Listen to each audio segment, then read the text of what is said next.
Véritable success story de la radio Espace Guinée, les grandes gueules, détentrices des meilleurs scores radio en Guinée, de la meilleure émission talk show, a donné le créneau horaire du départ au bureau et du retour à la maison, récoltant depuis des années consécutives le titre d'émission la plus écoutée en Guinée, toutes catégories confondues.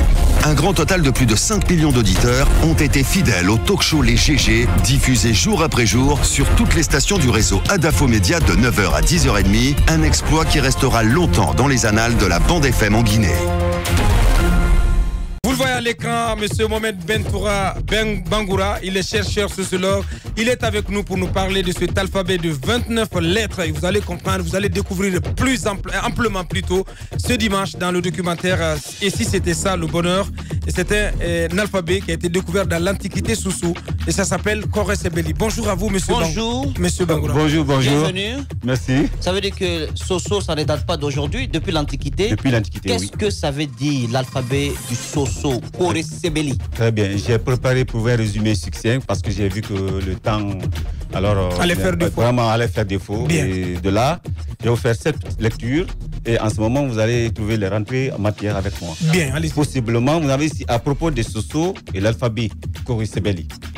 Donc, le Soso provient de deux mots signifiant l'entrée, so, et ville où l'on prend les chevaux, soué. Donc, so, c'est le singulier. Soué, c'est le pluriel. Espacé, miré, miri. Ok. Donc, la communauté Soso est l'une des plus anciennes de l'Afrique de l'Ouest. Le Dialon Sosoka, habitant des montagnes, était à l'origine des chasseurs, des guerriers et des mercantiles. Ils pratiquaient entre autres l'agriculture, la forgerie, la poterie, grâce à la présence des métaux et des fleuves dans les vallées et le tissage. La civilisation antique Soso nommait et rassemblait l'essentiel de son savoir dans le livre. Ce livre-là est appelé Wakara, ce livre sacré. Terme composé de deux mots. Wa qui signifie la plume ou l'écriture et Kara qui signifie le ciel.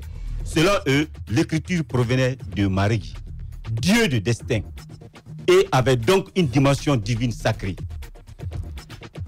Inventé 4000 ans avant Jésus, sur le territoire communément appelé Dialon Soso, actuelle République de Guinée et certains pays de l'Afrique de l'Ouest, l'écriture Wakara, ou nommé Kore Sebeli, tire son origine du Laga, école secrète située dans la forêt où les enfants s'initiaient aux 12 paroles, Woyamfu Anoufri, auxquels étaient attachés les hiéroglyphes Fendali.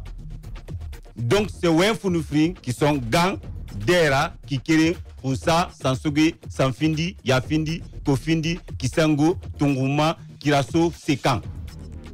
Ces 12 hiéroglyphes sont servis à l'art divinatoire et à compter. Ceux-ci se sont ajoutés peu à peu d'autres signes pour faire la différence entre les animaux domestiques d'une propriété et celle d'une autre, signes retrouvés sous les fers servant à marquer le bétail. La charte de l'Empire Soso en 1077-1235, qui établissait les règles d'organisation sociale et territoriale, témoigne l'existence d'une centaine de hiéroglyphes inventés. Donc, à partir de 1777, quand ils ont formé ce qu'on appelle le Grand Empire, ils ont dominé d'autres royaumes qui n'étaient pas les leurs.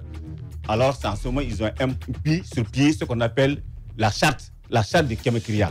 Donc, à travers cette charte, il y a eu des hiéroglyphes. Ces hiéroglyphes-là que j'ai eu à regrouper à travers ce qu'ils ont eu dans le Laga pour en faire alors l'alphabet qu'on appelle Kore Sebeli. Kore Sebeli qui veut dire Wakara. Wakara qui veut dire l'écriture du ciel. Voilà, si on a dit l'écriture révélée, c'est à partir de là. Maintenant, les questions c'est peuvent un venir. alphabet de 29 lettres. Un alphabet de 29 lettres. Que vous avez découvert en quelle année? J'ai découvert, ça fait 33 ans que je suis dans ça. Alors, comment se fait la promotion? Est-ce que la jeune génération connaît cet alphabet? Comment faire pour qu'on puisse en faire la promotion? Est-ce que le ministère de la Culture est intéressé vraiment à cette découverte que vous avez faite? Oui, le ministère de la Culture n'est pas beaucoup intéressé à moi, mais il y a une institution qu'on appelle ici IRLA de Guinée, c'est l'Institut de recherche linguistique appliquée, qui s'intéresse des langues. Alors, devant cette institution, j'ai soutenu. Alors, la mention a été honorable. Le travail a été vraiment félicité. Alors, c'est à ce niveau que nous sommes. Maintenant, c'est l'IRLA qui a communiqué ça au niveau de l'UNESCO.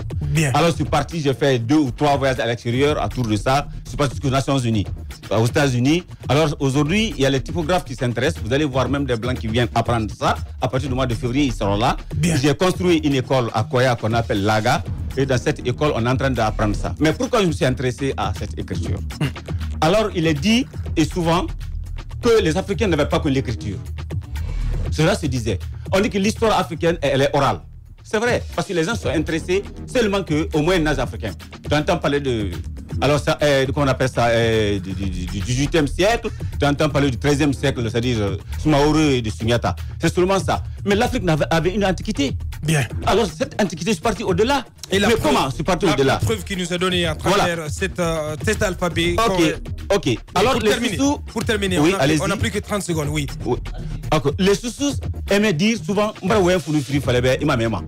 c'est dans leur culture. Parce qu'un Français ne te disait jamais, moi je t'ai dit 12 paroles, tu ne m'as pas compris. Alors le Soussou, il le dit. Alors moi, c'est ce qui ça a été ma source d'inspiration. Alors je me suis intéressé à ça. À l'enfance, ma maman me le disait. Et d'une façon, alors j'ai demandé à mon père, ma maman m'a dit 12 paroles. Quelles 12? Qu'est-ce que c'est 12 paroles-là? Alors mon père me disait, non, calme-toi. Alors finalement, je suis parti à la chercher ça. Et dans le Laga, dans cette école secrète, les Soussous apprenaient les 12 paroles, les 12 écritures, les 12 fendani à leurs enfants. C'est les 12 fendani d'antiquité que j'ai mis. Donc à travers la formation impériale, c'est-à-dire au temps des empires, avec la charte, j'ai essayé de regrouper ces hiéroglyphes qu'on appelle fendani, fendari, écriture secrète. Est-ce que vous voyez? Donc ce que j'ai mis pour donner maintenant ces 29 alphabets. Les 29 alphabets, vous allez être, voilà, les 29 lettres, vous allez être tous mon élève. Ensemble, nous allons reprendre. Abada. Je serai le premier. Efaye. Haïjika. Lamana. Bien. Opara. Sataou. Ouye. Benyenge. Foin-Rochi. Voilà les 29 lettres. Bien. C'était donc notre invité, M. Mohamed Ben Toura Bangoura. C'est donc lui qui a découvert cet alphabet Kore Sebeli, donc qui date de l'Antiquité Soussou. Donc c'est un alphabet de 29 lettres. Plus de découvertes dans cette émission que Espace TV vous propose dimanche, donc 2 décembre plutôt, j'y arrive, dans le cadre de cette émission. Et si c'était ça le bonheur, le documentaire donc sera inclus dans cette émission. Merci à vous, M. Bangoura. Merci d'être passé dans cette émission. Merci à toute notre équipe de réalisation. Mamoudou Kondé, le colosse, et Nalaï du côté de la télé. Mohamed, plutôt. Ibrahim Prince Diallo, le doigté magique du côté de la radio. Alassane et Awal ont piloté les caméras. Merci de l'attention. Demain, on se retrouve avec l'équipe B pour la DER de la semaine. Portez-vous bien, au revoir et à demain.